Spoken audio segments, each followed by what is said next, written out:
Welcome, everyone.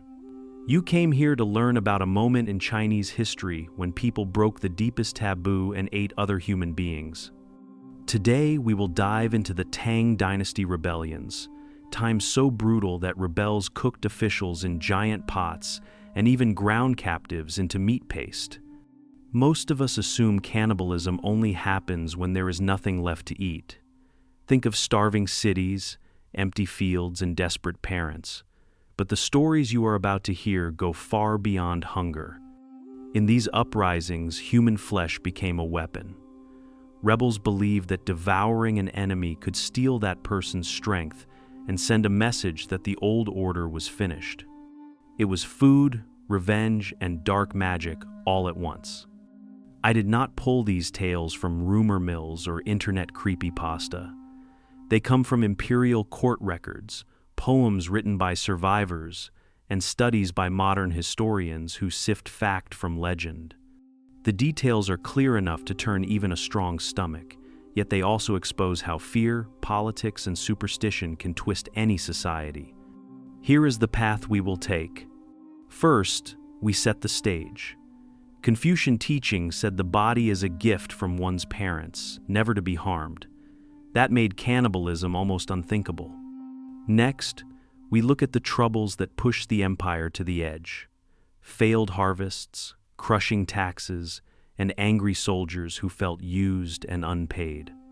Then comes the An Lushan rebellion, the boiling cauldrons, and the grisly heart-eating rituals meant to boost courage. After that, we enter the 10-month siege of Suiyang, where a loyal general cut deeper into the taboo than any rebel, feeding his own troops the bodies of their neighbors. We jump ahead to the later Huangqiao uprising and its so-called human mills, an assembly line nightmare that turned prisoners into rations. We pause to ask which of these horrors are proven fact and which might be wartime propaganda. We break down the 4 main reasons people crossed the line: hunger, revenge, superstition, and pure terror tactics. Finally, we trace how these stories echoed through later dynasties and still color Chinese popular culture today. By the end, you will see that when order falls apart, even the strongest moral walls can crumble. So settle in, keep an open mind, and be ready for some of the darkest pages in Tang history.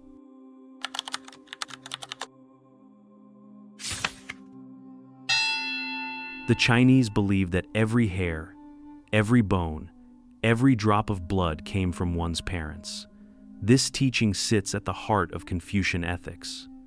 Ruining the body was an insult to the very people who gave you life.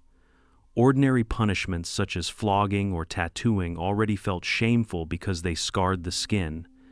Cannibalism was beyond imagination. It did not just injure the body, it erased it. Yet the idea of flesh and family also appears in stories that show how serious devotion could run. Ancient tales praise children who sliced off a bit of their own thigh to make broth for a dying parent. The point of these stories is sacrifice, not appetite. The child's pain proves filial piety. No one is eating for pleasure or power. The lesson is clear. The body is sacred, and even a small cut requires the highest moral cause.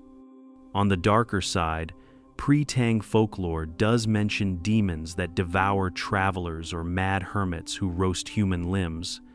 These monsters exist at the edge of the moral map. They warn listeners what happens when civilization fails. By placing cannibals in ghost stories, writers made sure the act stayed outside normal life. A good citizen might endure hunger, plague, or war, but he would never cross that line. Put these 2 strands together, and you see the wall our rebels would later smash. Confucian duty built the wall. Nightmare tales guarded it. To eat human flesh meant turning your back on family, society, and heaven all at once. It labeled you beast, demon, or traitor. That is why Tang chroniclers wrote in shaking prose when they recorded the first pots of human soup. They were not only listing crimes, they were confessing that the empire had lost its moral center. Keep this weight in mind because everything that follows will test it. We have a society that swears the body is inviolable. We also have looming famine, broken taxes, and soldiers who feel robbed of their pay. In the next chapter, we will zoom out to see how drought, debt, and corruption pushed the Tang world toward the edge, and why the unthinkable suddenly became possible.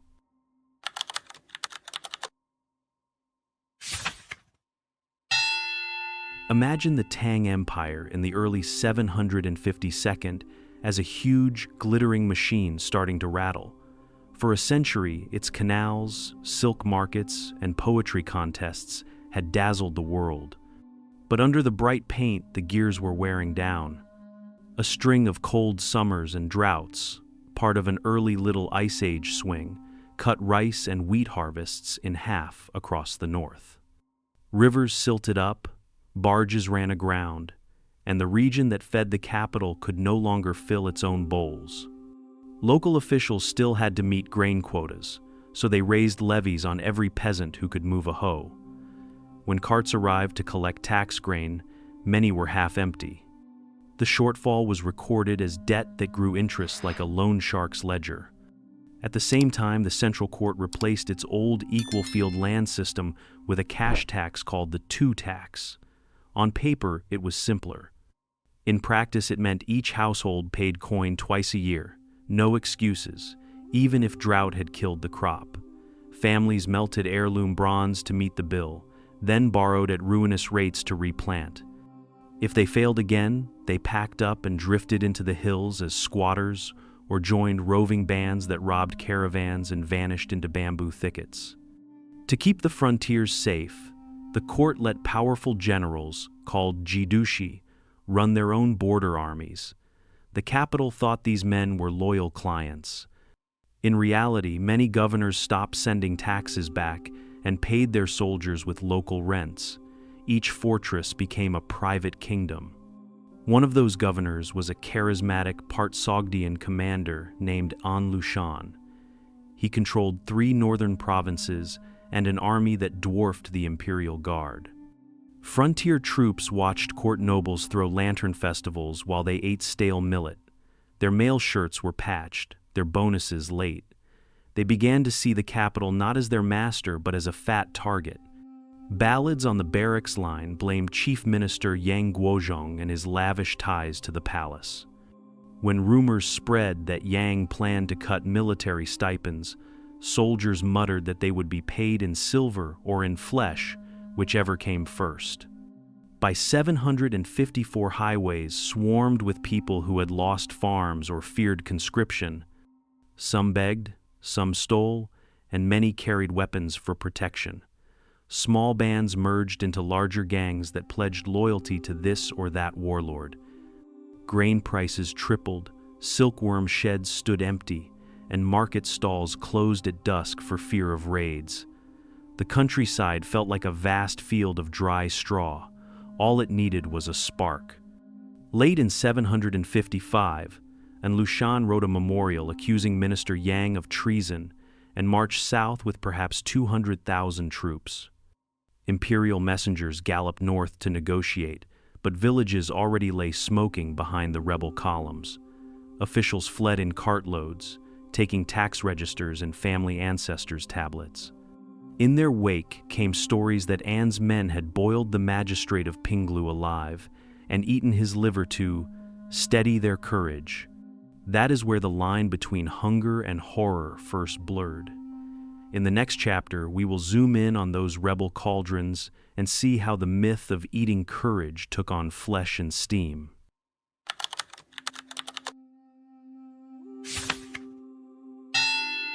The first rebel columns stormed south like a flash flood, and Lushan's soldiers were a hard mix of frontier Chinese, Sogdian horsemen, and Khitan scouts.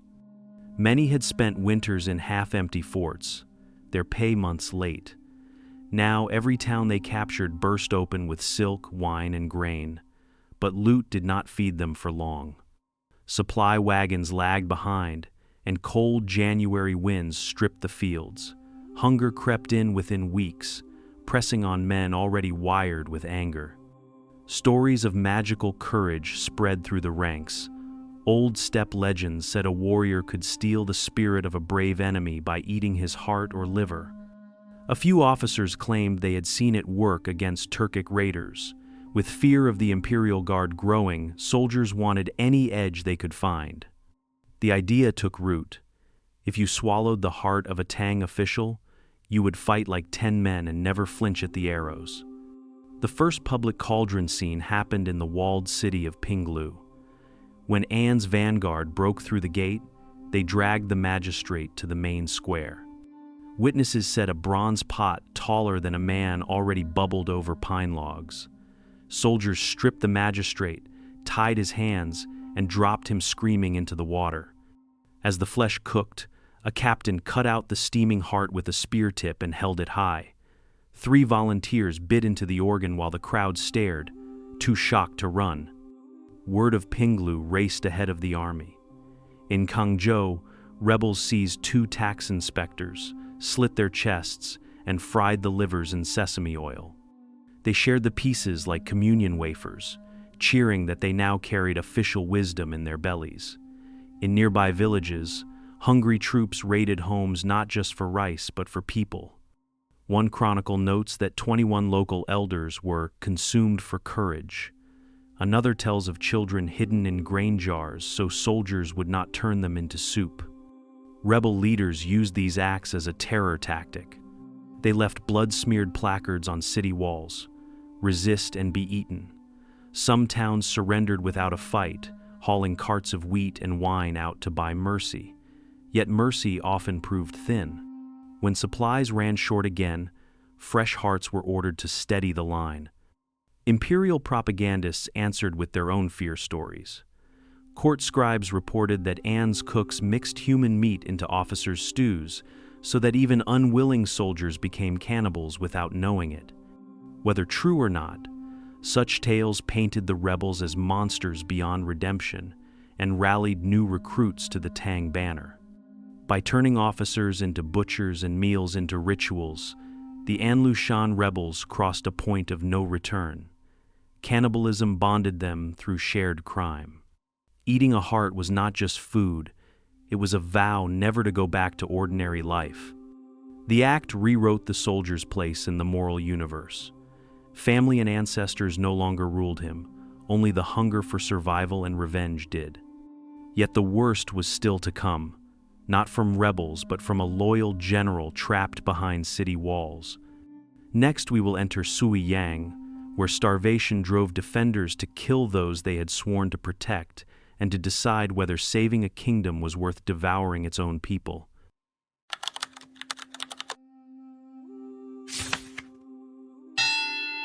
Suiyang sat on the Grand Canal, a grain hub that could choke rebel supply lines if it held.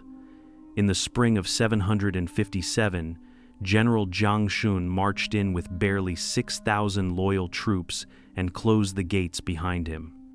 Inside were 40,000+ civilians, merchants, farmers, monks, even traveling actors stranded by the battles.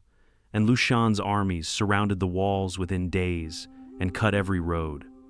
At first, Jiang tried standard siege tricks. He hoarded city rice, slaughtered draft animals, and rationed water by counting ladles. Each soldier received 2 handfuls of boiled grain a day, civilians even less. When the outer farms were burned, a greasy black smoke drifted over the ramparts and stayed like a lid. Crops in the fields withered to ash. No relief army could break through. By month 3, grass soup was the main dish. By month 5, even the grass was gone.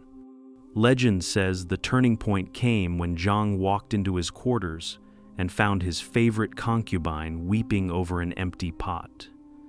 The garrison cook had announced there was nothing left to boil. Jiang ordered a brazier lit, thanked the woman for her loyalty, and then killed her with his own sword. Her body fed his officers that night. Eyewitness Chen Xiang later wrote that the general carved her like a sacrificial lamb, served with salt tears. The officers understood the message. Leadership must eat first so it can defend the rest. The next day, Jiang gathered city elders and laid out a grim hierarchy. The terminally ill would be killed first, followed by the very old, then prisoners, beggars, and finally children who had no family. Able-bodied adults and soldiers were last on the list, the logic being that they could still hold a spear. The butchery became routine. Runners carried wooden tags that read, "Present to the army." A knock at the door meant a name had come up. Bodies were taken to makeshift kitchens where butchers stripped muscle into thin sheets, dried them over smoky fires, and boiled bones for broth. Civilians tried to hide loved ones in cellars or temple lofts, but hunger uncovered most hiding places. Numbers vary wildly. Official Tang histories claim a few hundred were eaten. A Song Dynasty commentary written 3 centuries later says more than 30,000 died this way. Modern scholars lean toward the lower end, noting the city's cramped size and the defenders' limited fuel, yet even 100 bodies is horror enough. Morale, strangely, did not collapse. Soldiers believed each bowl of human meat bought another day, and another day meant the emperor's rescue was closer. Sentries still played drum signals at dawn, and archers lined the walls in neat rows. Rebel assaults failed again and again against men who fought like they had already stepped into hell and found there was nothing left to fear. In the 9th month, the rebels breached the outer gate with battering rams. Zhang ordered the last barrels of pitch poured onto ladders, setting attackers on fire. When the flames died, wind shifted, and a yellow dust storm blew across the plain. Rebels halted for 2 days, half-blind and coughing. Inside the city, there was not a single kernel of grain left. Women braided mourning cords, expecting the end. The fall came on the last day of the 10th month. Rebels poured through a collapsed wall section, and the street fighting lasted until sunset. Zhang and his deputy Xu Yuan were captured alive and paraded before the rebel generals. Offered amnesty, they refused to kneel. Both were hacked to pieces. Some accounts say their hearts were eaten on the spot by victorious officers hoping to absorb their courage. When imperial forces finally retook the region, they found piles of charred beams and streets littered with whitened bones. The palace ordered a posthumous inquiry. Some ministers argued Zhang deserved a hero's shrine for delaying the rebels and giving the empire time to regroup. Others said his cannibal policy dishonored the dynasty more than any rebel ever could. After weeks of debate, the emperor split the verdict. Zhang was named a loyal defender, but no shrine was built, and his surviving family received only half the usual stipend. The siege of Suiyang left a scar in Chinese memory. It showed that loyalty could demand horrors equal to those committed by traitors. It also proved that hunger and fear could turn an organized city into a slaughterhouse, while its defenders still claimed the moral high ground. In the next chapter, we will meet Huang Chao, a rebel leader who pushed cannibalism even further, not as siege survival, but as large-scale industry. His followers built what later texts called human mills, grinding captives into paste to feed an army on the march.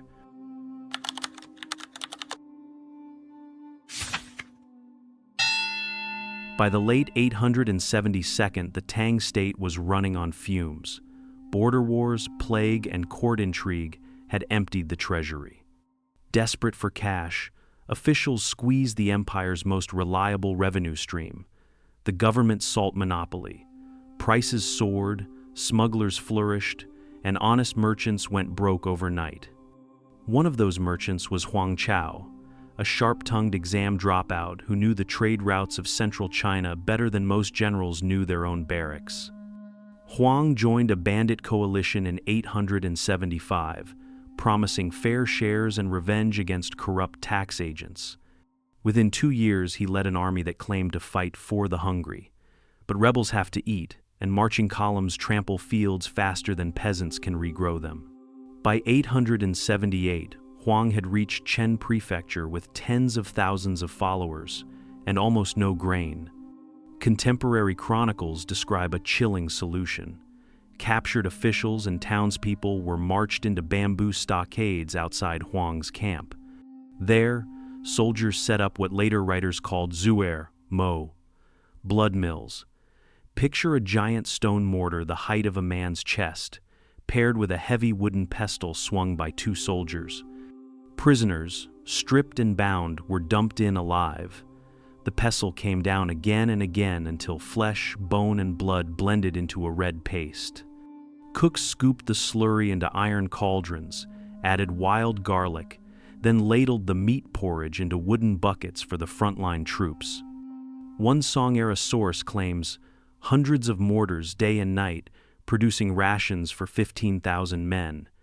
Another text says victims were nicknamed two-legged sheep, a term so shocking it still pops up in modern Chinese horror forums.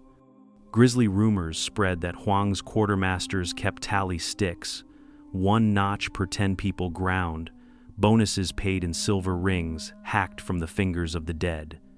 Field doctors reportedly praised the paste as warm food that strengthens the blood. Whether that was delusion or forced propaganda, it hints at the same belief we saw under An Lushan eat an enemy, gain his vigor. Yet the sheer volume now felt industrial. Cannibalism was no longer a battlefield ritual. It had become supply chain logistics.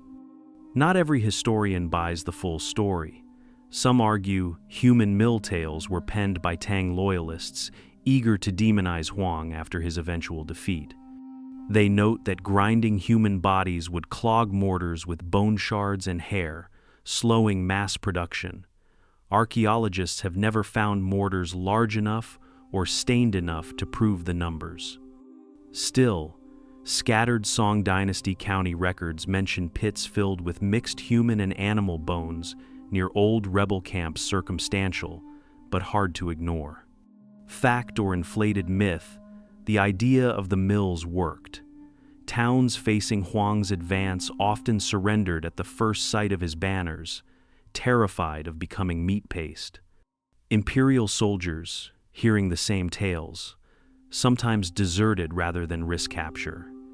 Cannibal propaganda turned fear into a force multiplier, feeding Huang's rebellion even when rice bags ran dry. Yet there was a cost. Neutral peasants who might have welcomed a tax-cutting rebel instead saw a nightmare on the march.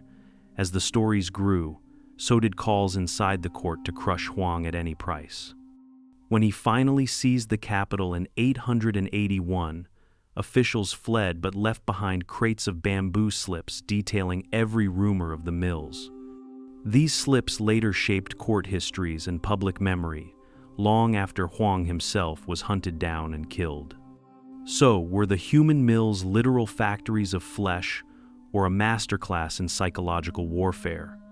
The truth probably sits in the murky middle, but to find it we have to step back from gore and look at how Tang historians recorded war.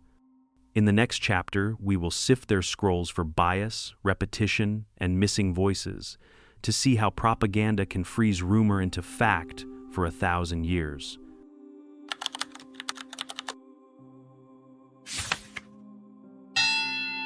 Official Tang history was compiled by court scholars called shiguan. They got paid to record battles, famines, omens, everything. But they also served the sitting emperor. If the throne wanted a rebel shown as a monster, the pen obliged.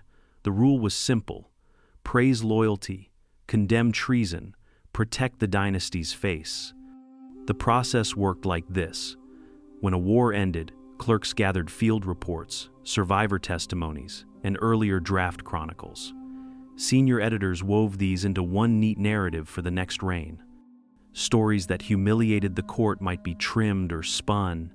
Tales that warned against future rebellions were enlarged for moral weight. How to spot bias on the page. Copy and paste villains. Read enough Tang volumes, and you notice rebel leaders described with the same phrases: wolf's heart, tiger's ambition, devourers of men. When Huang Chao's mills appear, the wording matches earlier lines about An Lushan's cauldrons almost word for word. Historians recycle stock insults to signal enemy of the state, not necessarily to give fresh facts. Missing middle voices. Court books quote generals and nobles, but rarely farmers or foot soldiers. If a village elder tried to deny cannibal rumors, his voice likely never reached the capital. Local gazetteers, county records written decades later sometimes tell milder versions. Rebels killed captives, but no grinding mortars were seen. Such gaps hint that the capital's tale may have grown in the retelling. Motif stacking. Tang editors loved moral symmetry. If a siege story already had famine, disease, and arson, cannibalism rounded out the four calamities set. Scholars inserted well-known horror motifs to complete the moral lesson. Disloyalty brings every curse on earth.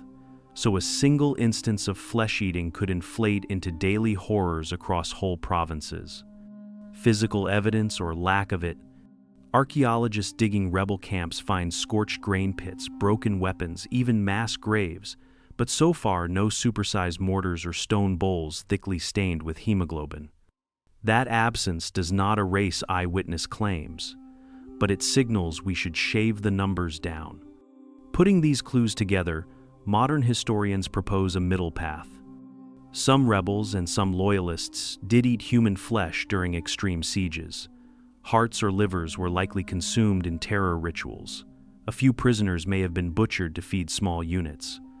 But the idea of hundreds of giant blood mills pounding day and night is almost certainly propaganda cooked up to blacken Huang Chao's name and stiffen imperial resolve.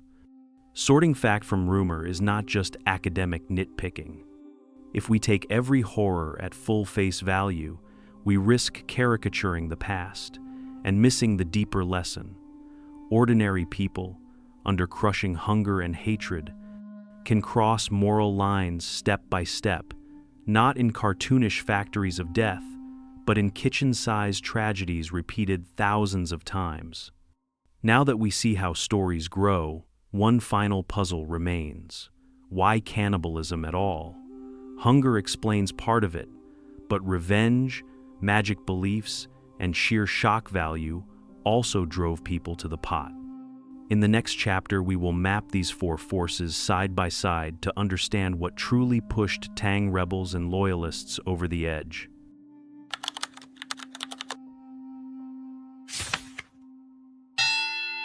Starvation is the most obvious trigger for cannibalism, but in the Tang, rebellion's hunger was only the first shove. Three other forces, revenge, superstition, and terror branding, turned eating human flesh into a deliberate act instead of a last-ditch accident. When a siege cuts off food for months, human bodies become the only meat left. At Suiyang, grain disappeared by the 5th month. Livestock had been killed even earlier.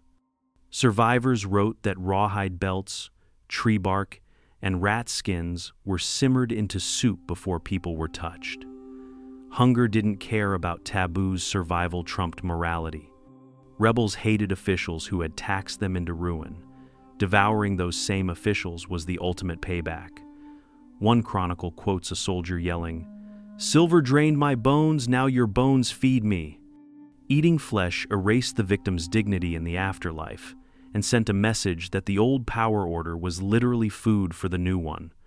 Steppe folklore, flowing into northern China, carried the idea that a brave warrior's courage lived in his organs.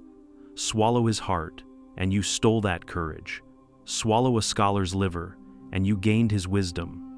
Though not mainstream Confucian thinking, these folk beliefs found eager listeners in armies looking for any edge against imperial troops. The same logic appeared half a world away. Aztec priests believed a vanquished foe's essence transferred through ritual heart-eating, and some crusaders at Ma'ara, AD 1098, claimed eating Saracens made them strong as lions. The most chilling force was strategic. Leaders like Huang Chao understood that fear travels faster than soldiers. By spreading tales of blood mills and heart-eating, they weaponized their reputation. Towns often surrendered after hearing, "The mills are coming." Imperial scribes later amplified these rumors to demonize the rebels, but the rebels had already used the same myths to win battles without lifting a sword. Modern parallels exist. At Jamestown, 17th century settlers blamed savage desperation for rumored cannibal acts to scare rivals, though excavation later showed only a single butchered skeleton. Picture 4 circles: hunger, revenge, magic, terror overlapping in the middle. That center is where a starving rebel patrol, ordered by a vengeful captain, believes eating an official's liver will boost courage and spread panic. The act satisfies every motive at once. Rebels leaned hardest on revenge and terror branding. Besieged loyalists at Suiyang leaned on hunger first, then a grim duty to keep fighting revenge against rebels was secondary but present. Ordinary civilians caught in between dreaded all 4 motives, because any of them could mark a person as food. The Tang Cannibal episodes show that taboo breaking is rarely driven by one cause. Hunger cracks the door, revenge kicks it wider, superstition hands you a moral excuse, and terror branding turns the act into policy. Each step feels necessary in the moment, yet together they plunge a society into behavior it once considered monstrous. Understanding these layered motives matters today. It warns us that moral walls do not collapse in a single hit. They crumble brick by brick, reason by reason, until the unspeakable feels like strategy. Up next, our final chapter. Let's see how these horrors echoed through later dynasties, literature, and even modern entertainment, shaping China's memory of rebellion and reminding future generations what happens when order fails completely.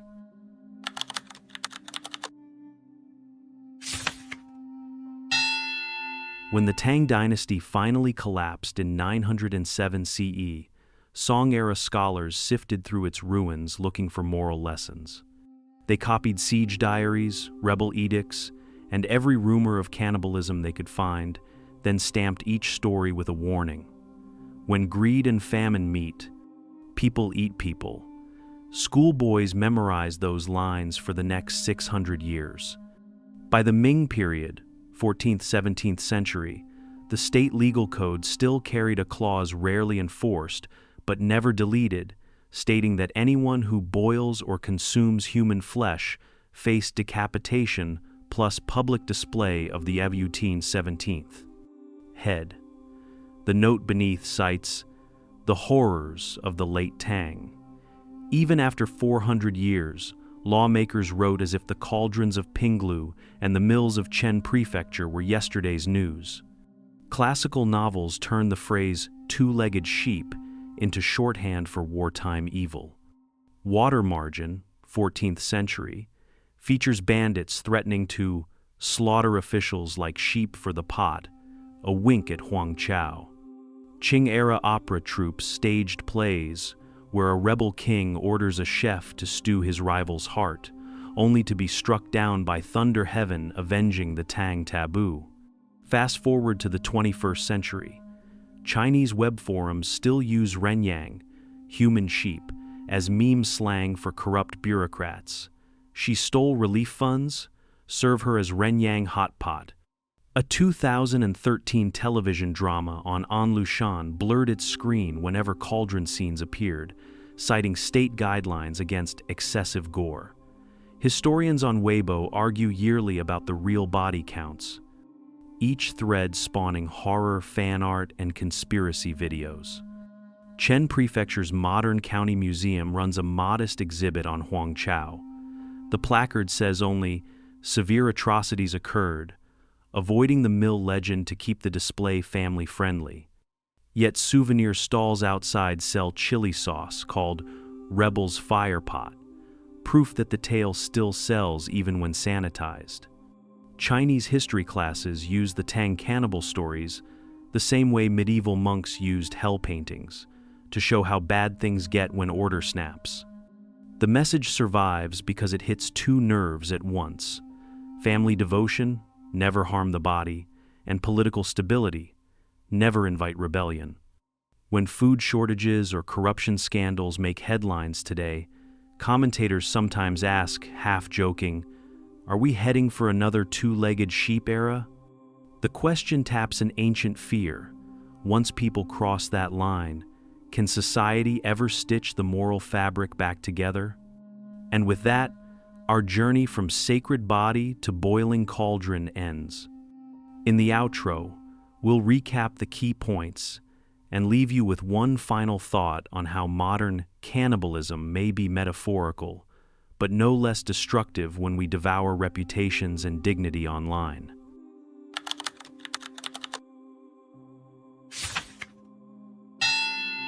The story we just walked through began with one unbreakable rule: never harm the flesh your parents gave you.